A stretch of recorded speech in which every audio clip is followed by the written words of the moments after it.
All right, we are recording. Welcome. Welcome.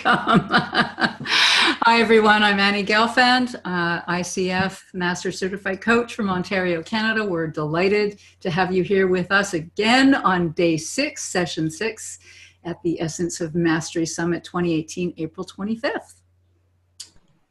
With our friend Sam McGill. And I'm Fran Fisher, Master Certified Coach, calling in from Seattle, Washington. And also with a brief word reminding you about our very dear sponsor, Gail Moore, and her Moore Master Coaching. And when you go to our website at Essence of Mastery Summit, you'll see all of her wonderful offerings for more demonstrations of masterful coaching. And you'll also be able to see all the different bonuses that every speaker is offering. So please do be sure to go to essenceofmasterysummit.com and check that out too. Okay, a quick orientation to platform. So please mute yourself if you haven't already. Use the Q&A platform, which you'll see on your bottom left, to ask any questions. So keep that for questions and use the chat for comments. If you would like to interact with any of us, but most especially with our esteemed speaker, Sam McGill, please let us know, make that request. We will promote you to panelist and you will be able to choose whether you want to have audio only or audio and video and interact live with him. Fran? Mm-hmm. Are you still there? Oh. We didn't hear you. You were muted. I'm here. Yes, so we're going to introduce Sam, spend our time with Sam. Then when we wrap up, we'll announce the next speaker, turn off the recording, and give those of you who are attending live your second password. So please remove all distractions. Be present. Our speaker has prepared to be with you. We're all putting our phones away. I've got mine on airplane mode. It's simply my timing piece. No computers off to the side. Just really, really give your full attention to this. It's been amazing. Every day has been amazing. So, and I know today will be equally so, at least. So I'd like to welcome Sam McGill, whose topic is the coaching relationship, doorway to mastery. Sam has been coaching since about 1990. He provided coaching as an internal coach at the Boeing Company for 9 years, with individuals ranging from first-level managers to company presidents. In 1999 and 2001, Sam attended the Hudson Institute of Santa Barbara and then taught in HI's coaching programs, Hudson Institute, I guess that is, for 8 years. In 2008, Sam began his studies of coaching supervision in the UK and now both teaches coaching supervision and provides this powerful means of reflection for coaches around the world.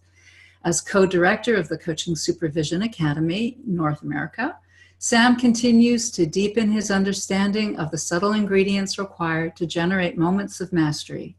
He also teaches supervision in France and was recently described as open, humble, insightful, and powerful. Wow, beautiful words.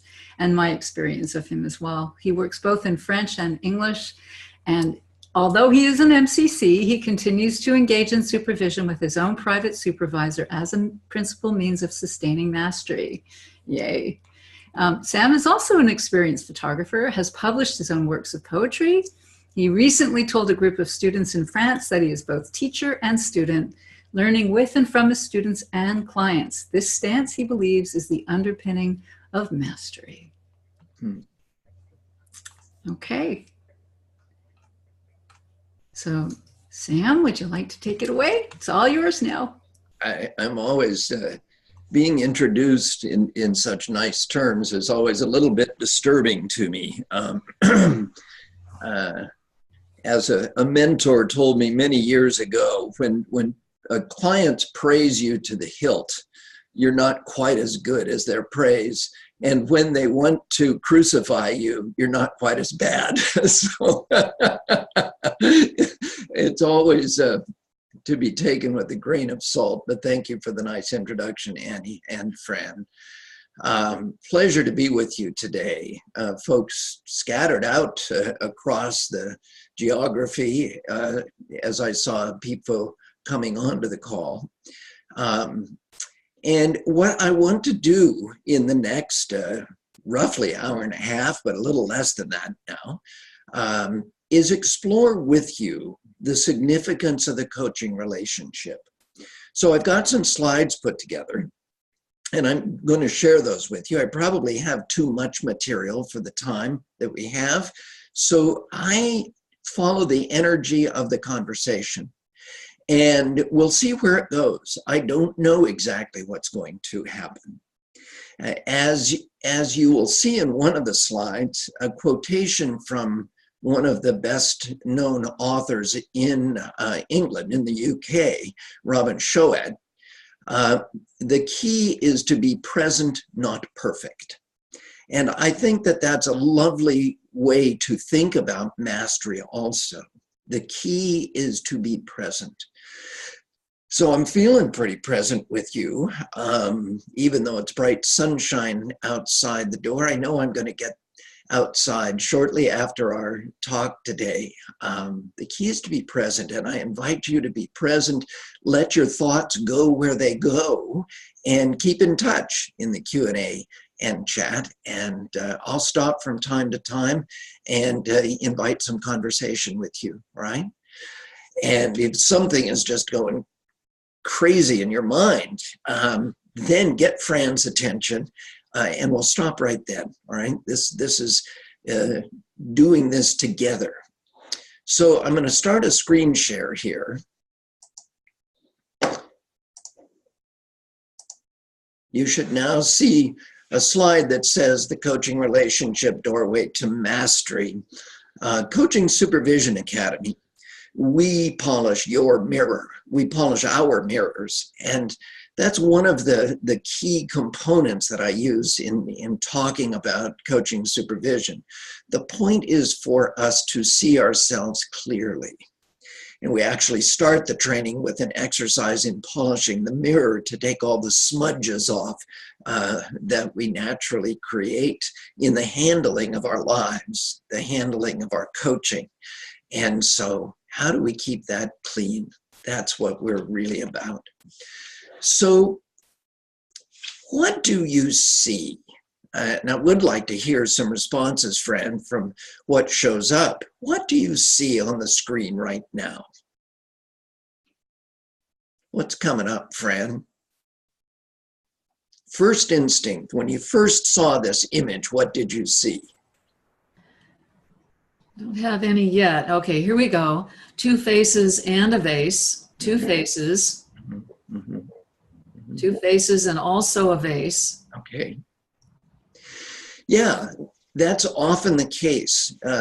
Sometimes the first thing people see are the two faces, and then they see the vase, or sometimes some people see the vase first. The point is that without these two faces, this coach and this client, the vase would not exist. Mm. Let me say that again. Without the two faces, coach and client, the vase would not exist in this image. And I like that as a metaphor for us to consider, because a vase is a holding place, right? We put water and flowers and other things into a vase. It's absolutely crucial that the coach and the client be there together. And in the vase, as I'll talk about several different times, I think that's where the coaching happens, in that holding space that the coach and the client create together. So we'll keep looking at that. So here we have these two people. We might say that they're dancing, they're moving. Coaching occurs in the middle, the place of magic. And if either coach or client blinks, the magic is gone. When I say blink, I don't mean just with the eyes, but in their attention, in their focus. Part of the job of mastery for coaching is for the coach to notice when that happens in himself or herself, or they notice that it happens in the client. because that very moment of distraction can be what I call a critical moment. And in one author, I'm going to follow quite a bit today, Eric DeHaan from Ashridge University in Great Britain, is that coaching is a series of critical moments of things that happen, opportunities that occur, distractions that occur. And the coach must manage him or herself at those critical moments. That, I believe, is a doorway to mastery. So here we have an image of coach and client. Yeah, there they are. By the way, this is one of my photographs taken at Mont Saint-Michel in France. And I like it because of the strength of the castle on one side and the early light. Actually, this is taken at sunset with the light beginning to fade. It calls for a certain kind of stillness. But there's more going on than just these two people. There is the relationship between the two people, and we're going to explore lots of levels of relationship. There's also the interventions, the things the coach is doing, the questions the coach is using, offering, the comments, the reflections, the direct communication, the powerful questioning. We can go right down the list of ICF competencies, and the coach is doing stuff, and so is the client. But there are two other things going on as well. There's the internal experience of the coach, and there's the internal experience of the client. When coaches can tune in to their own experience in the moment, they have access to vast resources, creativity, opportunity, as well as challenges that we're going to talk about. And so we need, if we're going to have moments of mastery, which we hope are frequent, but even for MCCs, not everything is masterful. Just because we have an MCC doesn't mean we are constantly masterful coaches. I do believe MCCs have the capacity to generate more moments of mastery than a beginning coach. And part of it is because of increased awareness of their own internal experience. Just curious, Fran, if any responses or comments or questions have come up as I say these initial thoughts. Yes, let's invite Annie to respond to that question. Thanks, Sam.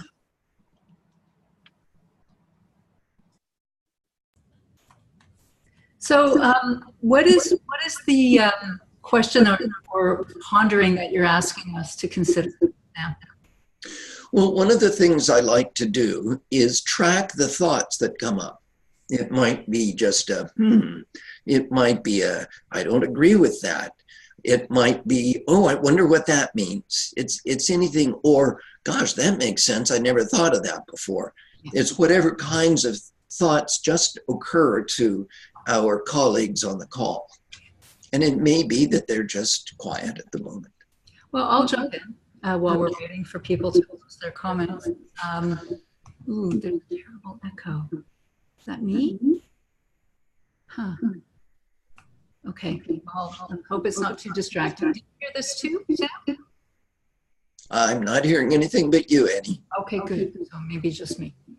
All right, so what you said was that these have the capacity for master's coaching. It doesn't necessarily mean we always do that. That is absolutely my experience. You know, when I did the coaching demo, when we opened the summit last week on Tuesday, I had no idea how it was going to go. And it's always a big gamble, especially doing it in public. The big risk for my client, Lisa, who was brave, putting herself out into the public forum in that way. But absolutely, it is always, you just never know where it's going to go. Yeah, absolutely. We don't know where it's going to go. And so that's why one of the things, I don't think I have a slide on this, but one of the things that's so important to fine tune our coaching is self-care. And part of that is self-compassion, that when we don't do things to our ideal standards, that we recognize that, sometimes use it in our relationship to deepen the relationship, and then to let it go. Self-compassion, to me, is a crucial part of every level of coaching, and especially if we want to be masterful. Okay, let's continue along here. Well, you know, coaching is about change. If people weren't interested in changing in some fashion, why have a coach, right? So a change of mind, change of heart, a change of will, a change of behavior, a change of action. And I think we can say that oftentimes that change is instigated by some disruption in habitual thinking and behavior. All of a sudden, what I was doing before isn't working anymore. And a lot happens when a human being goes into that state. It has been said by a variety of people that if the shift in the client doesn't happen in the moment, in the coaching session, it's not likely to. Indeed, clients continue to reflect afterwards, but there's got to be some spark. And I'm going to call it today a disruption in the midst, a disruption of habit and maybe of comfort. And the question for the coach is, when that perhaps anxiety-provoking moment occurs, can the coach handle it? Can the coach handle that increased tension? I call it the tension of creation. There was a book by a psychologist many years ago, Rollo May. Some of you know that name very well. Beautiful, beautiful little book called The Courage to Create. And I absolutely love that little thin book. Is one of my chief foundational books on my shelf. It's right there. The Courage to Create. I believe it does take courage, and it takes courage for the coach to stay present. So Eric DeHaan says that change occurs in a series of critical incidents. If there are none of these critical incidents when something noticeable happens in either the coach or the client or in both, Eric DeHaan would say we're in a comfort zone and we're just cruising along. And for the unwary coach, we can sometimes so avoid discomfort that we kind of allow the client to just stay in a comfort zone. And the level of questioning, the level of challenging, the level of thinking goes nowhere, but it can feel like a very nice, positive conversation. The point is it useful? It's not enough to be comfortable. In fact, one of my favorite authors, and now a friend in the UK, his name is Michael Carroll. He's written a great deal about ethics and coaching. Michael Carroll told me a story once of sharing a cab in London, which is more commonplace in the UK than it is here in the US. I don't know about Canada, Annie, but in London you sometimes share taxis, right? And so Michael climbs into the taxi in London, and the guy next to him is some high-flying business executive who says, "Well, what do you do, Michael?" And Michael says, "I generate uncertainty." And the executive looked at him and hired him on the spot. I generate uncertainty. But if I do that as a coach, can I stand it? Well, what are these critical moments? An emotional moment for coach or coachee. And I'd invite you, as you're listening, to kind of scan in your memory of your coaching engagements and see what pops up for you. This is crucial, and I'd love to hear 2 or 3 responses. An emotional moment for coach or coachee. I don't know about you, but sometimes tears form in my eye when I'm working at a profound level with a client. Sometimes I get confused.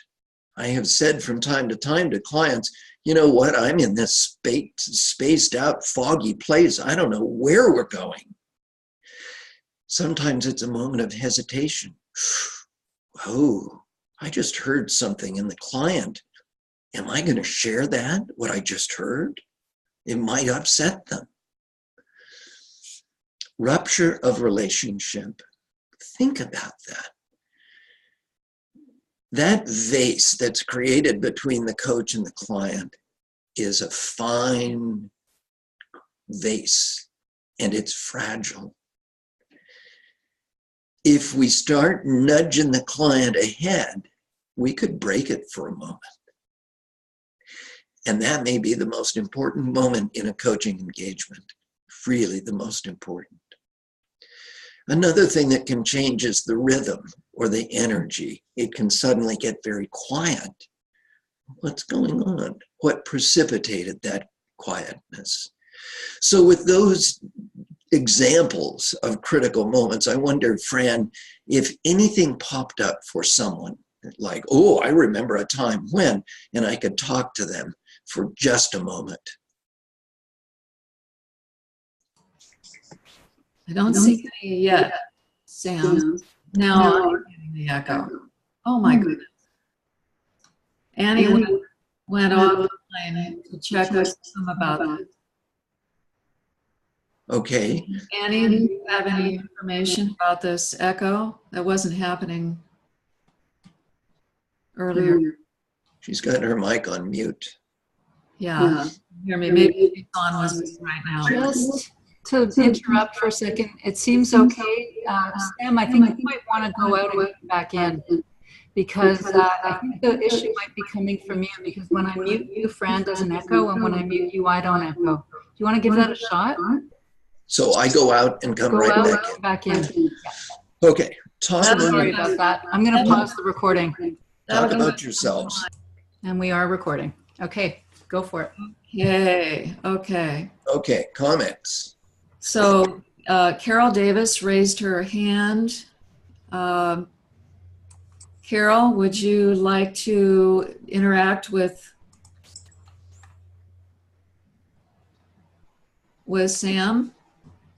I'm just going to wait for you to say yes, Carol, before I promote you to panelist. So just say yes or no. Yes. Okay, good.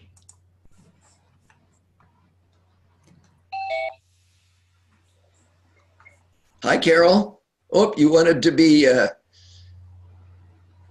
So we have the video, but not the audio, Carol.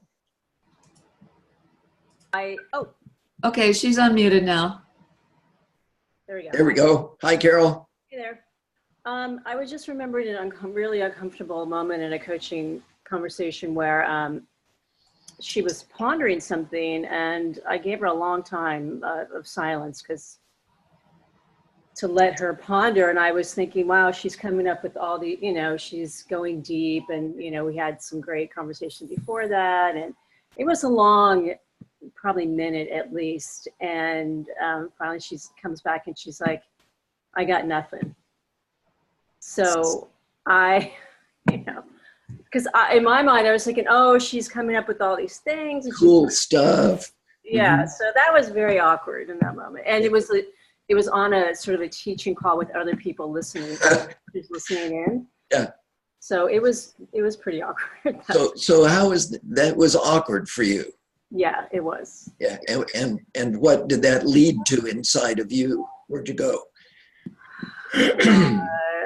Sort of panic, like, what do I do next? Where do, I'm going to look really inept in front of these people. Yep.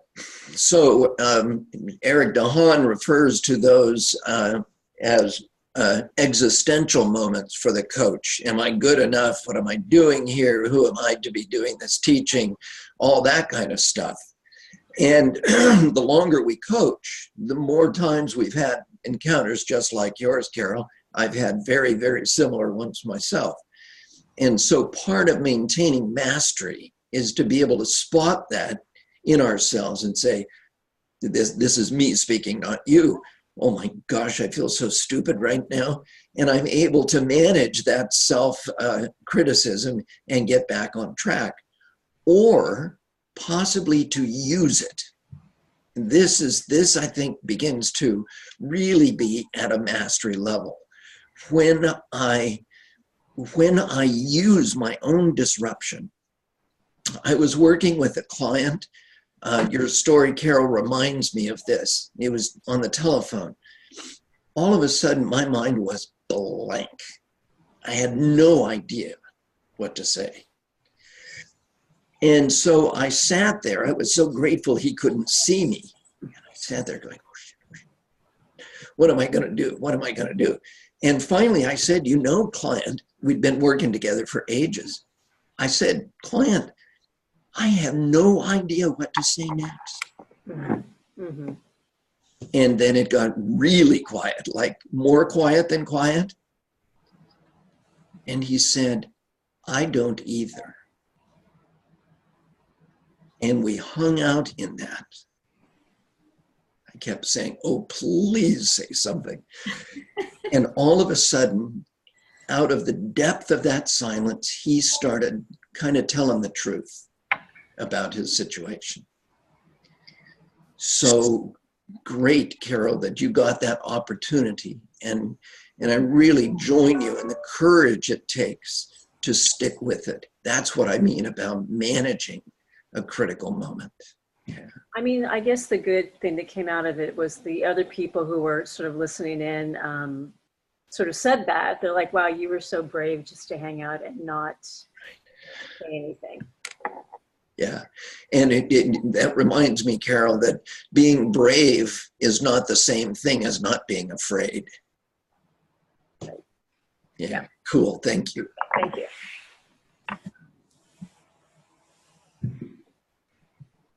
Do you want some more comments, Sam? Sure, I'll take one more. Thanks, Carol. So I'm going to go back a bit because we had a little, so we've got, I think it's Catherine.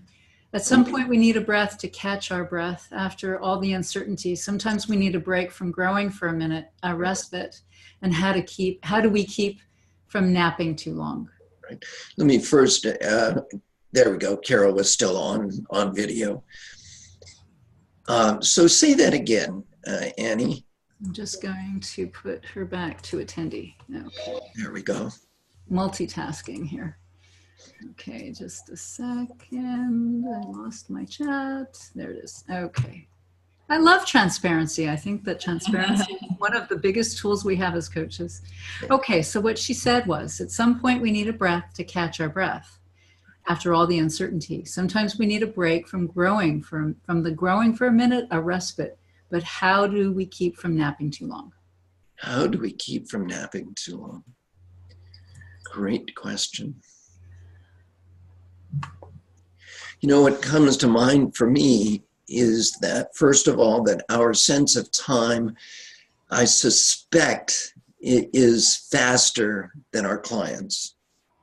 That if I think I've been silent forever, they think I've taken a deep breath. So that's one possibility. Maybe a more direct answer is to share what's happening with the client. Again, transparency in the relationship, to say, you know, client, I need a pause for a second here. Yeah. And to really enter the silence intentionally, visibly or auditorily with the client and rest there together. And I'm confident that when we don't hold off the silence, that it will close itself pretty quickly. Mm-hmm. Yeah, I'm pretty confident of that. And we have a comment here from Sylviane. She says, I faced them all, frankly, and it is okay. It is the best learning, ... with a good supervisor. Smile. Yeah, part of the purpose of having a good supervisor, thanks for that comment, it is for coaches to step back from their coaching in a supportive atmosphere in which the objective is not for the supervisor to tell them what to do differently, certainly, or to evaluate, but in fact to provide a safe place where the supervisor is well-trained, well-skilled up to help the coach reflect on what's happening and to through interaction, sometimes very intense, I'm thinking of my own supervisor, to increase my comfort level with all this stuff. All right, so let's go back to screen share here.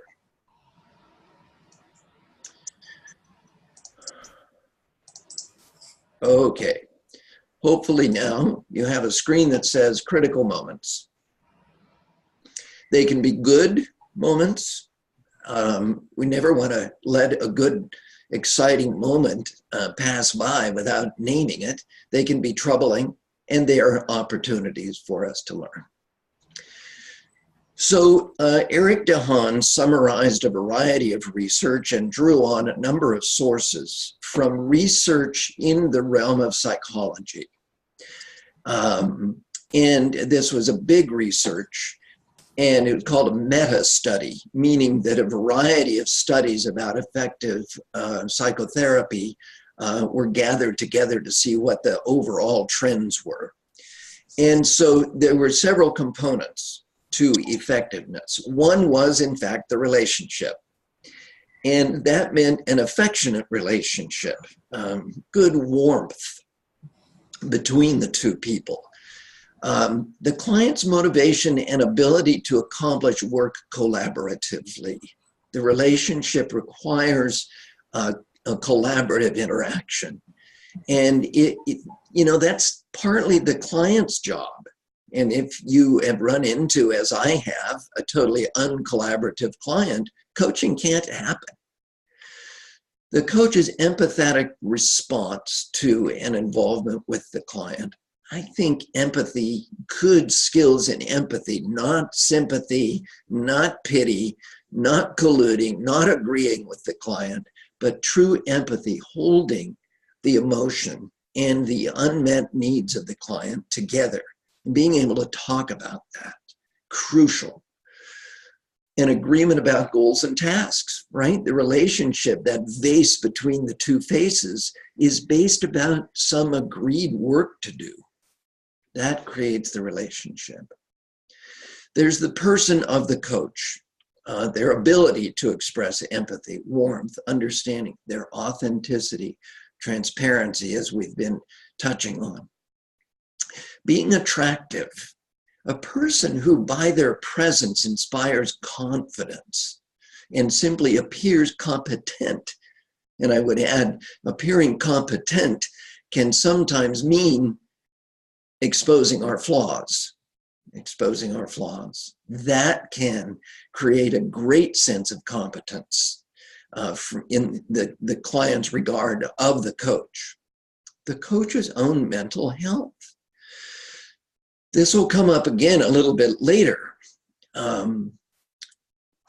Some people, this is certainly true in psychotherapy, as some of you on the call can attest to.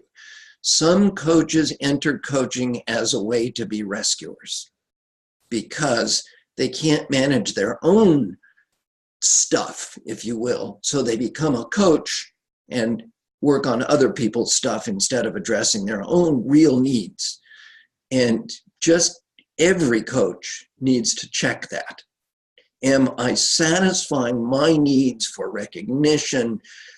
I can't resolve my own life issues, so I'm going to get a life coach, and I'll be a life coach and help other people instead of dealing with my own stuff. If that's happening to a coach, they will never be masterful. And then this last one, the ability to let go, let's see, that's a typo. Ability to let go of one's own system of values and communicate within the other person's value system. I'll tell you what, that's tough for me. I have a pretty strong, vigorous set of values. And I have to take a deep breath and operate within the other person's value system to an extent for me to coach them. If I can't, and this has occurred, I can't coach them. So I say no to the coaching engagement. Another component that was found in this research is coach commitment to a method, a solid foundation, well trained up, well prepared, well practiced. Follow a method of coaching without dogmatism.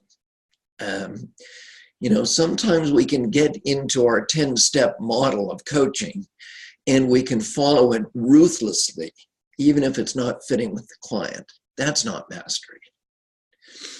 So it's not so much which approach to coaching as a commitment to an approach with some flexibility and presence, and master coaches can adapt to the client's situation. Sam? Yep. Uh-oh. I'm going to try muting you, Sam, and then see if that helps. Okay, how's that? Yep. Okay. So what I will do is when I finish my question, I'll unmute you and mute myself. Okay.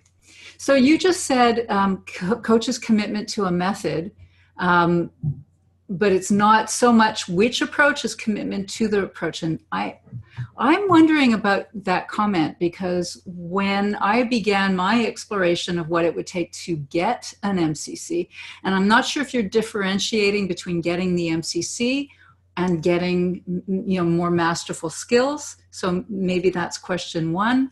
And question two is that what I've discovered is it's more of an integration and seamless weaving of not so much methods, but a responsiveness that may integrate tools, but not a specific pattern or method or approach. So could you comment on that, please? Yep. Over time, as we approach moments of mastery, we do weave together a lot of things, growing from our experiences. I think it's fair to say that different schools of coaching, all accredited schools, have a little bit different approaches as they begin training coaches who's at a beginning level. I'm thinking of one that works in a very strict context in health coaching. The provisions of the sponsors of coaching, for example, limit to a 30-minute coaching session. And so this particular school of coaching has come up with a very reliable process to go through on health issues that I've seen work over and over a time. And it gives the beginning coach especially a reliable process to go through. As time goes on and the coach gains more experience, they adapt it to their own style, their own nature. They adapt a little bit to particular clients. So that's what I mean by having a solid foundation, a place even to return to if things get messy, and then being present and adapting. How's that responding to your question, Annie? Okay, I should have taken care of the echo there. Yes, I absolutely would agree with you. You know, without that solid, that's one of the reasons why the International Coach Federation was created in the first place, was to create a standard, why they're now requiring coaches to be a member and have a certain number of hours of education. And if you were raising the bar to MCC and masterful coaching, where would the quality of coaching fit on raising that bar, do you think?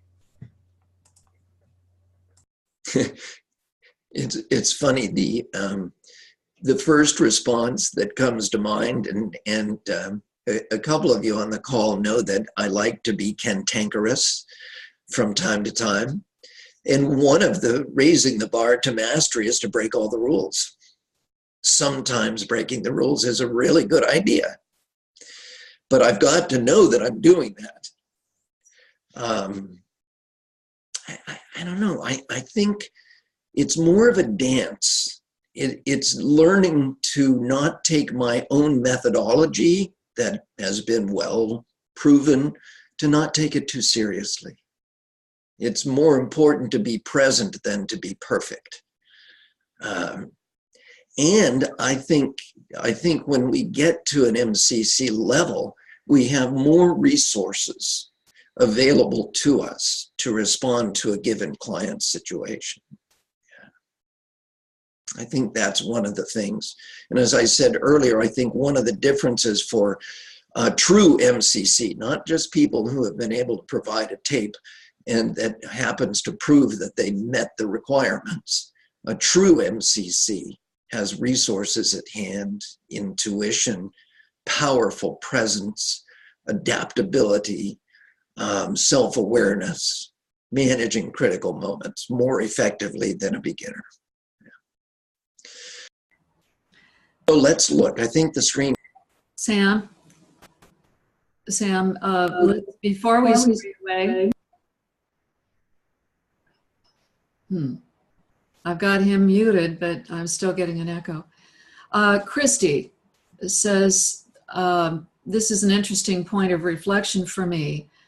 For a moment to operate in the client's value system, however, at times, if it's not your value system, how might that show up later in transparency? Seems like being fake.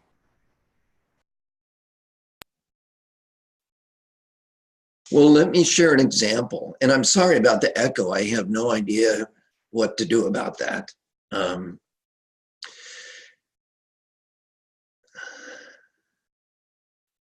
Here's an example. I was working with a research scientist recently from a country, from a culture where sitting around the table, everybody talks simultaneously, and everybody thinks that's perfectly fine. So I found myself waiting interminably for an opportunity to speak, for this person to complete, this guy to complete his thought. Well, it went on and on and on. So I found that I had to jump in and interrupt him and to talk simultaneously. I married into a family. My wife's family is a lot like that. And so I said, oh, wait a minute. This is not the speak one at a time around the quiet McGill dinner table. This is jump in and everybody goes at once. And I was able to engage him that way. So that's one example of a different value system. A second example, another research scientist, I've got a lot of those right now. A research scientist is very, very crisp in his thinking and, prove things out and crisp thoughts and no emotion. And that's just the way he was, right? And that was right and good. And so I went into a far more thinking framework than my intuitive feeling framework that's natural and effective for me. I started speaking in terms of models. I started drawing diagrams. I shifted toward his framework. Now, another person was told by his organization that he was viewed as abusive to people. And he would not accept that feedback, not accept it at all. He was from a framework in his own value system where you were tough-minded and direct, and if people didn't like it, tough. In the end, I could not move close enough to walk next to him in his framework and to accept it as legitimate. I finally said, no, I can't accept this as legitimate. I won't work with you, period. I hope that addresses some of the ways that I mean about moving with and moving against a client's value system. Okay. Sam, Christy has another comment further to that. She says, I understand and agree with mirroring the values. I struggle a little, my struggle is a little different type of values like political, religious, etc. Okay, yes, yeah, that's a big deal. And I think I can't adapt totally to another person's value system at that level. If I can sit with them and keep the coaching focused on an objective that seems ethical to me, for example, then I don't need to know what their politics are. I don't need to know. I don't need to know their religious framework. But if those begin to come in, let's take, for example, a person who thinks male dominance over women is a good idea. If that can't be contained outside the coaching objective to improve this person's leadership effectiveness, if it enters it too much, then I do feel obliged to say, that's not a framework that I can work with in. And I believe I would attempt to create some boundaries around the coaching, knowing that that client was going to apply it in his value system. I also might challenge him on it. I don't know. See if that is helpful. One thing for sure is I will not violate my own ethical standards just for the sake of working with a particular client. That's not what I mean. Okay, let's see what else there is here. Now, the fourth component that DeHaan reports is what happens to the client outside the coaching sessions in terms of what makes effective coaching. We can't control that. So I was working with one coach who was very frustrated with her client. And what turned out is that she was imposing her way of thinking about intense pursuit of coaching objectives. But what happened outside was that the guy's budget was ripped in half. And the coach had not been on top of that and had continued to operate within agreements that were made a few months earlier out of her passion for achieving coaching objectives. We got to know what's happening to the client outside in order to be masterful in our moment. Okay, I'm going to skip that one.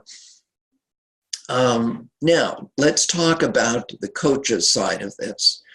Sharma and Senghi have said that the success of an intervention depends on the inner condition of the intervener. I believe this is true, and it does relate to this part that says the internal experience of the coach. Well, what is the inner condition? We've already talked a little bit about moments when we've experienced the unknown. Whoa, we're in new territory here. I'm confused. I feel vulnerable and yet creative. When I feel vulnerable, how do I turn that into creativity? My inner condition can in fact be some anxiety. Oh, am I good enough for this person? What am I doing? Oh my gosh, I'm supposed to be an MCC, but I feel totally like a beginner all of a sudden. I doubt my own methodology. Oh my goodness, I'm so confused. Those things are natural. Those things are natural. And Eric DeHaan's book called Relational Coaching, he goes through case study after case study of experienced coaches having these emotions. So in the world of coaching supervision, what we are working on is asking the client to do this, or the coach. If I can look at myself directly in a mirror, seeing my own fears, my history, my reaction to certain kinds of clients, my pride, I gain some control over those very things. So I think part of the doorway to mastery is to know ourselves really well. And then, and as I am an advocate for supervision, I'm not an advocate for requiring it for ICF coaches, but I am an advocate for it. I get to know that by reflecting with a partner, to see myself and to catch my pride, my history, my fears. And we might say, oh no, that's psychology, which many coaches do. Oh no, we can't go there, that's psychology. Well, I'm here to say, and I've decided to take a really strong stance on this, that there are psychological factors present in coaching because we're human beings. And coaching is strengthened by awareness of those factors. This does not mean doing therapy or slipping into psychoanalysis in any way, shape, or form with our clients. But stuff happens between coaches and clients. One of those is called identification. The coach starts to behave like the client. I'll bet this has happened, certainly happened to me. Even when I begin to mirror a coach's behavior and style, if I get lost in that, I've now gone a little too far. Do I know when I'm doing that intentionally? The coachee starts to manifest the behaviors of the organization, and the coach displays the same behaviors. Let me tell you, as an internal coach, this happened all the time. It's one of the reasons I had to leave the organization I was in, because I was mirroring the behaviors of the organization. I was caught up in the same conflicts in my mind. And I was so invaded personally by that I got sick. I got so stressed out, I couldn't function. And at the time, one of my friends outside the company said, who was a psychologist, oh, that's simple. You need external supervision to pull you out of the muck. And this is all happening unconscious.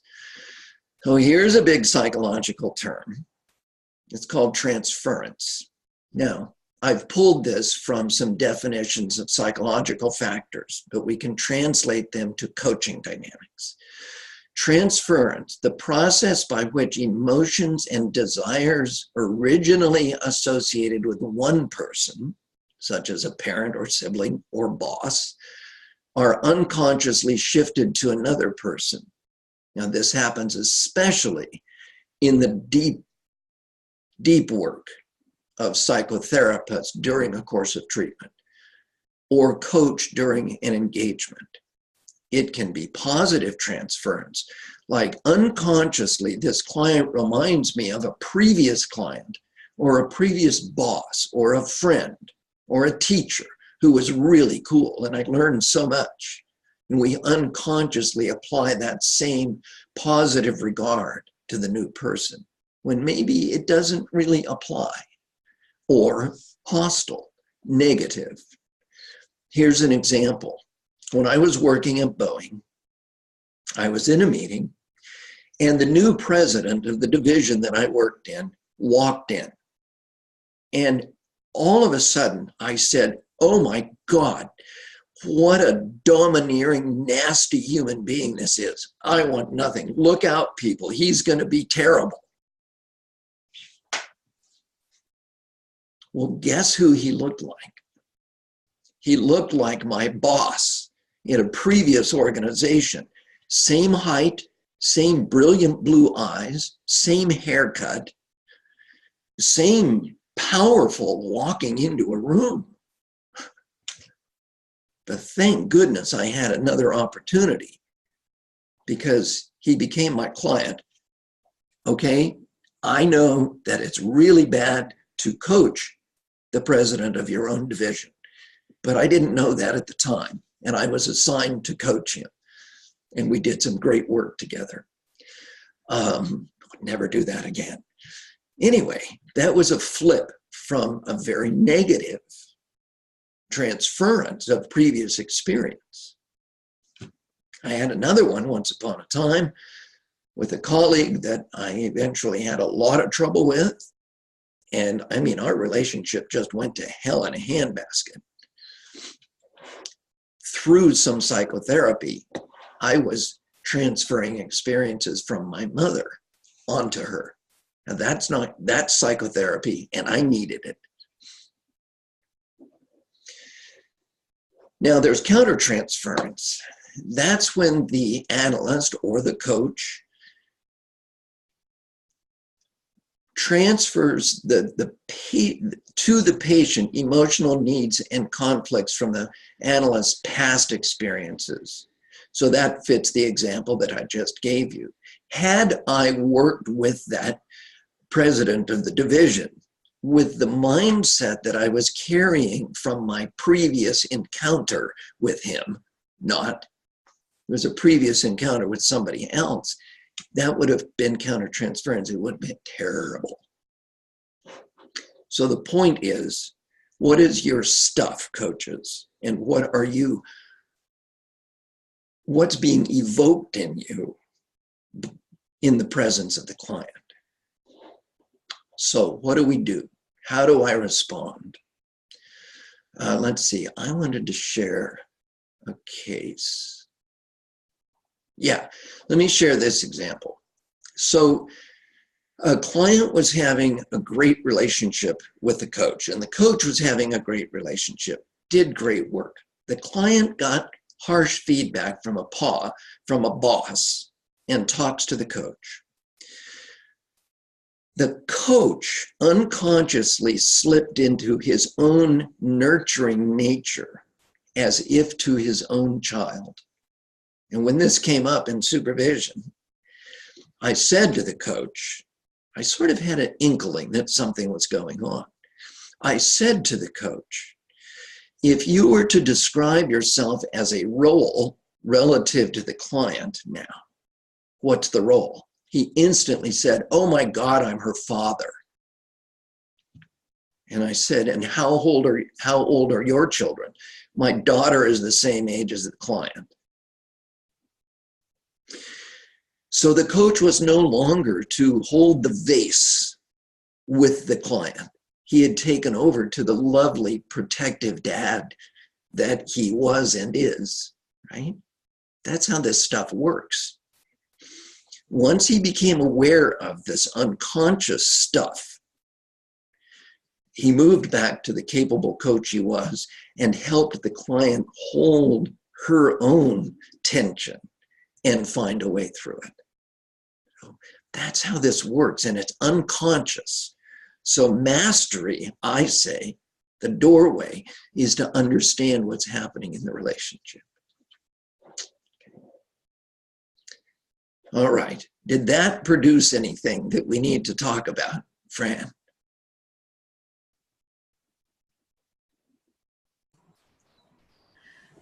We've had, whoops. Okay, I'm muting you, Sam. So we've had some conversation going on in the chat, and apparently you already answered the question. Yeah. It says here from Carol, it looks like he's talking about it now, so she doesn't need to come on. Let's see if we have anything else. We do Says it ties really well with not being judgmental. Fran, hang on. We do have a question, so I'm going to, we have a question from Janice. I'm not sure, Janice, well, I'm going to pose it. She's put a question out here. She said, as you talk about the mastery of coaching and what it looks like, my saboteur comes roaring in and wonders why anyone would hire other than an MCC level coach to work with.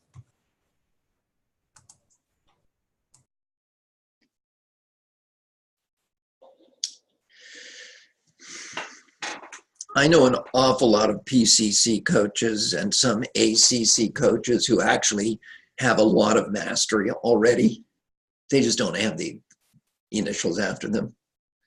I know a lot of PCC coaches who have great active practices, and they don't want to go through the rigmarole to get the MCC. I'm being really, really blunt here. Just because there's an MCC after a person's name does not mean that they are masterful moment to moment. Now, this is really harsh. Someone said to me once about physicians that the moment that a physician's qualifications and his board certification, if you will, is valid, is the day he got it. Life goes on after that. And the MCC coach has 2,500 hours, recommendations, has their recordings have been reviewed, all of that.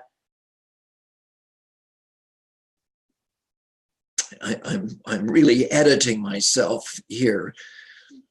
All of that is good and important to raise the bar of coaching, and we should strive for that.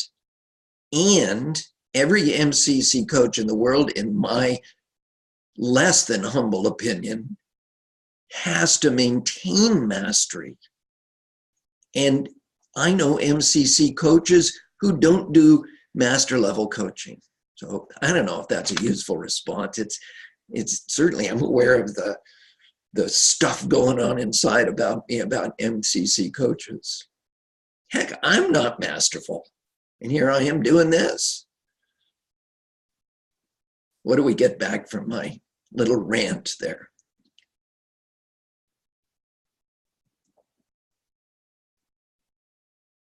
So, Sam, here are some comments. Someone said, this ties really well to what we heard about not being judgmental. Someone said, would like more distinction between empathy and countertransference, particularly relative to your last example. So we're not really getting anything specifically to that particular comment. There you go. Okay, here's one. Here's one.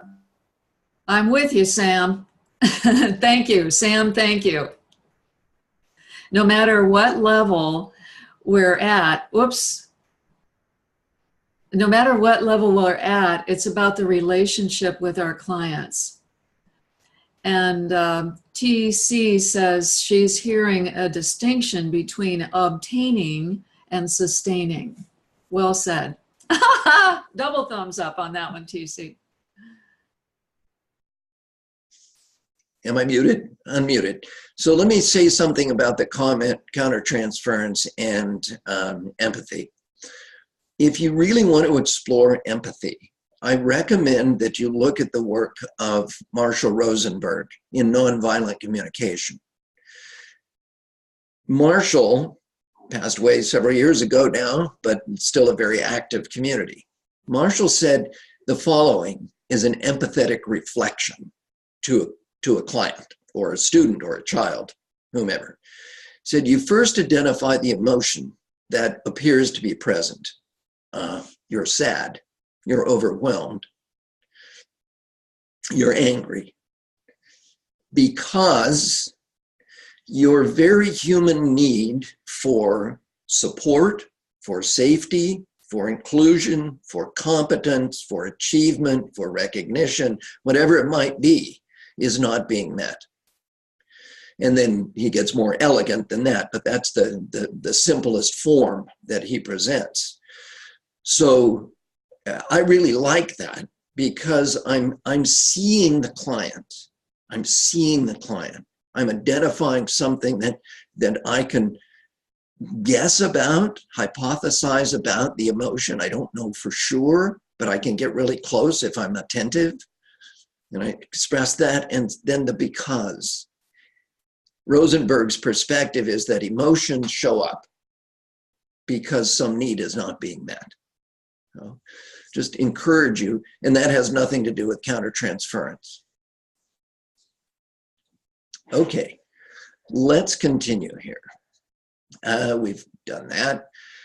So as I said right at the beginning, the coach's job is to be present, not perfect. And then Robin Choate adds, help may or may not arrive.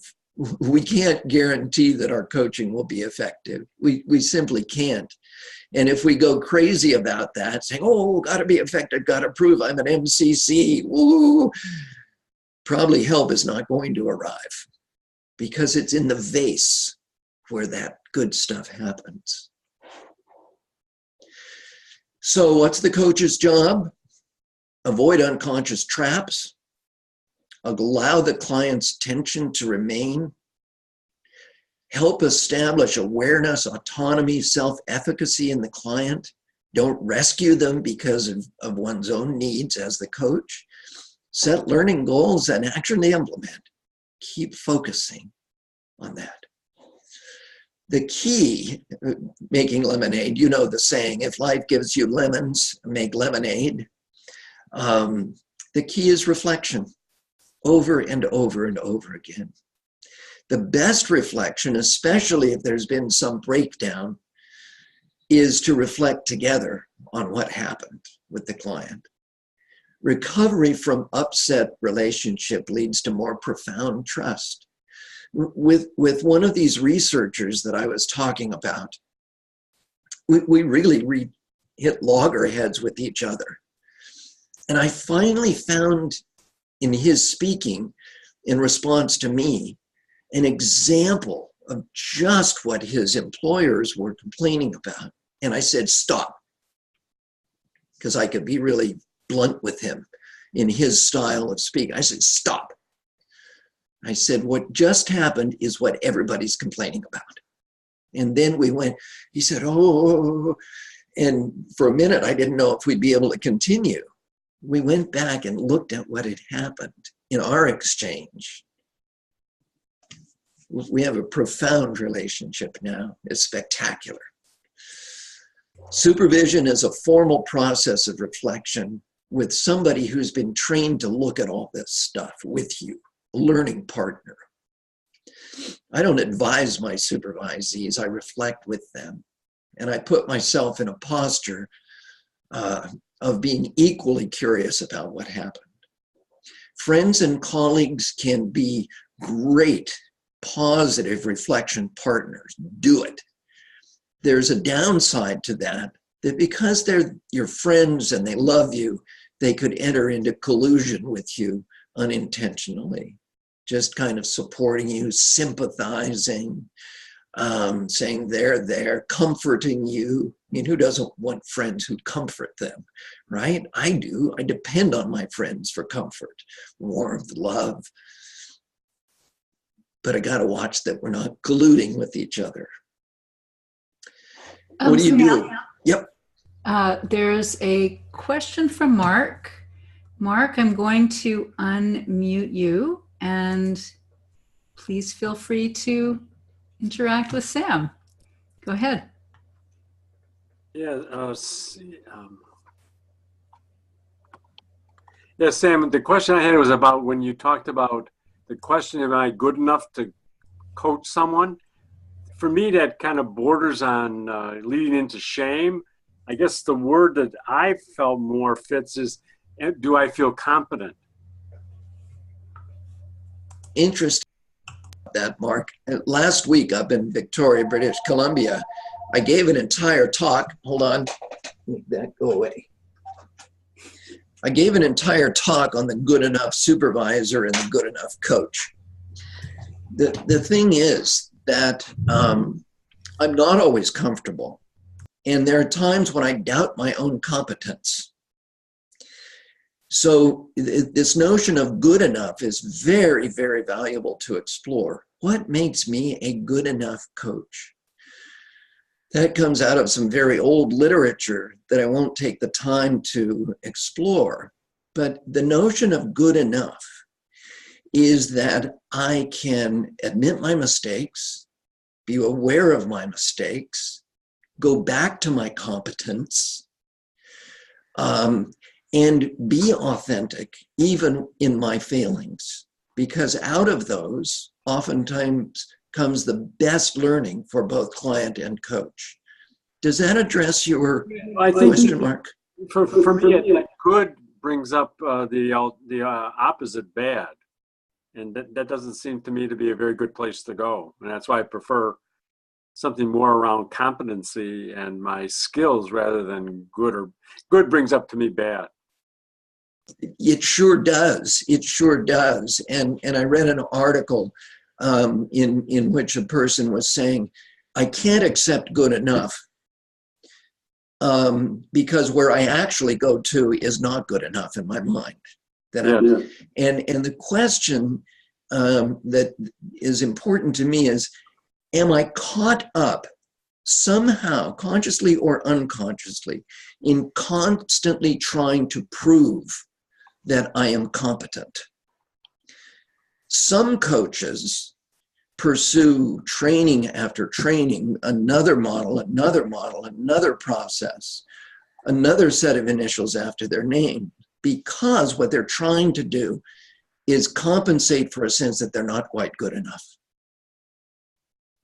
And so I think the invitation is to say, you know, good enough might be a very high bar because I'll never be perfect.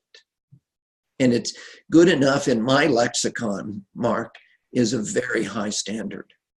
Well, thank you. Yeah, you bet. Something to reflect on. Yes. I see your hand pointing there, Fran. I'm aware of minutes and time. Is that right?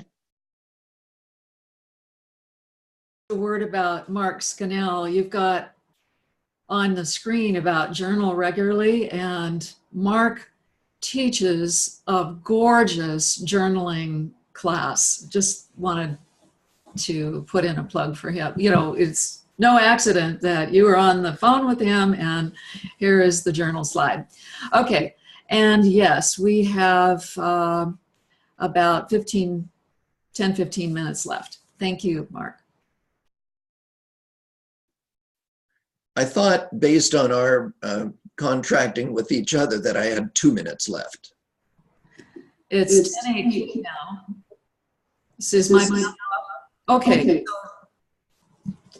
About 8 minutes.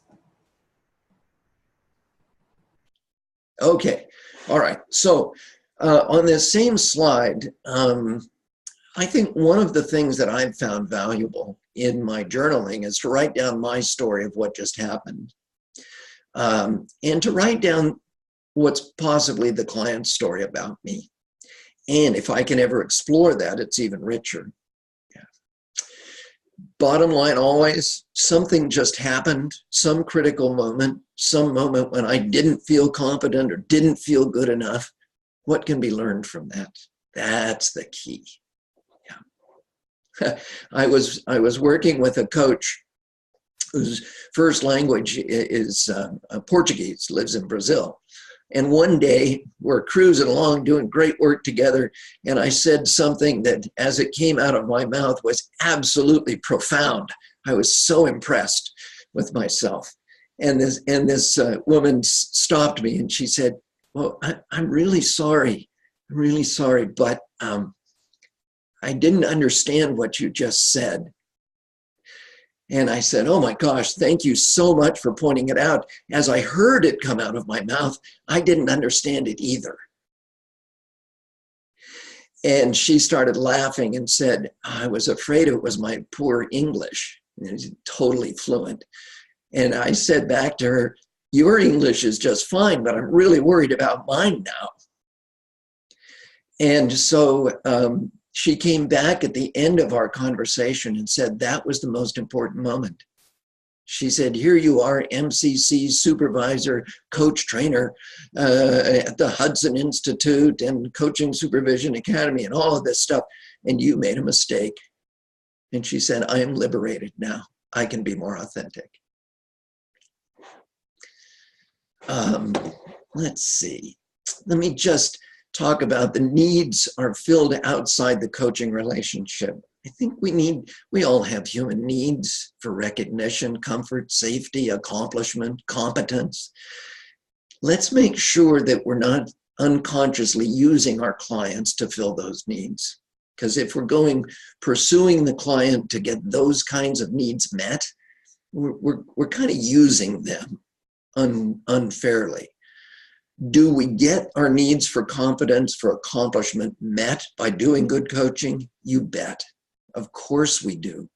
And sometimes we can join the client with the client. Just don't be unconscious about Okay, let's see here. I think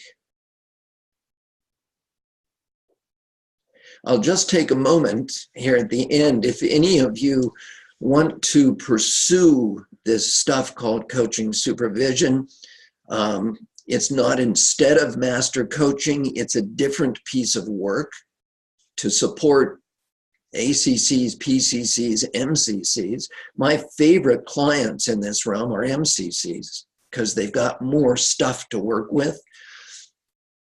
So we offer a very unique diploma, one of a kind in North America. It involves 3 face-to-face modules here in the Seattle area, actually the town of Edmonds. On May 15th, we'll be doing a free webinar to introduce that program. So if that interests you, let me know. Or if individual supervision somehow all of a sudden sounds interesting, I'd love to talk about it. You can contact me or my colleague, Lynn DeLay, at those email addresses. And I think that's a good place to wrap up.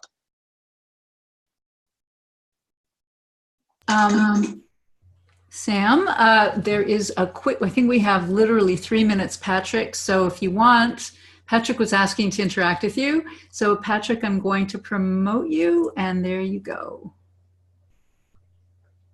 Okay, so you can hear me, Sam? Can you hear me? I sure can. Hello. Okay, good. Well, I got to tell you, after hearing you a month ago, I guess it was on Acto, or no, it was the Masterful Coaching Series, and now this. You've won me over, although I didn't like the word supervision when I first heard about it because it leaned toward clinical. Yep. Now that I look at it as supervision and new perspective, I really have grown to like the distinction between it and traditional mentor coaching. So thank you for that. I'm going to write you for more information. Great. And I mean, I love that you're a provocateur too, kind of like yesterday's speaker. Well, like all of us a little bit. Yeah. There was a demo that I did once in front of 100 mostly therapy types. And this man in the audience, as I did a demonstration, I got done. He goes, well, come on, that was just therapy. You're just calling it coaching. And I went, no, because the context was different and the skills might have been some. And it went on. And finally, he couldn't be won over. So I was in one of my graceful but suspended sarcasm moments. And I said, you know, my request for you is for you to hang on to your skepticism as long as it serves you. Mm-hmm. Oh, what a... And the audience in the back was doing thumbs up without, you know. But anyway, it was, it actually is a demonstration for me of when I'm in my most confident and competent place, I'll have those messages, oh my God, what do I do now? Like Cindy said earlier. But if I pause and just be present, then a better response comes about. So thank you for your teaching today. Thank you so much, Patrick, and happy to talk with you more. Yeah. One of the distinctions, the context that distinguishes supervision of coaching and coaching itself is the intention around it, that we are focusing on the client system. We do this for the benefit of the coaching client and the learning of the coach. So that's it.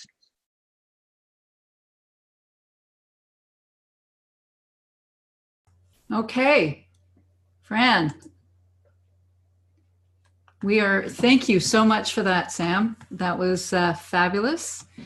All right. We're ready to take it away for the... Yes. Thank you. Thank you. Thank you. We'll be savoring our experience with you today for a long time to come, Sam. For those of you on live today, please stay on the line. We'll turn off the recording in a moment and give you your second password for your CEUs. And for everyone's benefit, you will receive the link to all the recordings on April 28th. Our next speaker tomorrow, session number 7, is Bob Dunham. Thursday, April 26th, same time, same station. And his topic is a path to mastery of generative coaching, generative conversations. And I love this. This conversation is so rich. Good. All right. So see you tomorrow, everyone. Have a great rest Thank you for joining us. Thank you, Sam. Please don't go away. We're going to stop the recording. Hang in here for your passwords. Bye for now. See you tomorrow.